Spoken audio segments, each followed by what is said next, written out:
Hello বন্ধুরা, আজ চলে এলাম আরও একটা ওপেনিং ভিডিও নিয়ে। আজকে একটা অন্য রকমের প্রোডাক্ট দেখাবো তোমাদের। প্যাকেজিংটা ভীষণ ভালো ছিল, এক হাতে আমি কিছুতেই প্যাকেজিংটা খুলতে পারছিলাম না, তাই একটুখানি ডিস্টার্বিং হয়ে গেছে ভিডিওটাতে। তো তোমরা একটুখানি মাফ করে দিও। তো প্যাকেজিংটা ভীষণ সুন্দর ছিল আর ভীষণ ভালো প্যাকেজিং করে পাঠানো হয়েছিল। এবার জিনিসগুলো দেখাই, দেখো এই হচ্ছে জিনিস।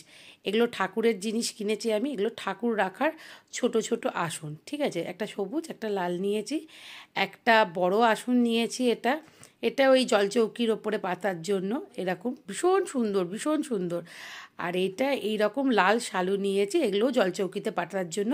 এরকম লাল শালু নিয়েছি দুটো, খুব সুন্দর কোয়ালিটি, ভীষণ সুন্দর দেখতে। আর তার সঙ্গে এইরকম দেখো গণেশের জন্য একটা পাগড়ি নিয়েছি, গণেশের জন্য একটা গ্রিন কালারের পাগড়ি নিয়েছি। প্রত্যেকটা প্রোডাক্ট ভীষণ সুন্দর। আর তার সঙ্গে দেখো এরকম একটা গিফটও পেয়েছি। Thank you, tata.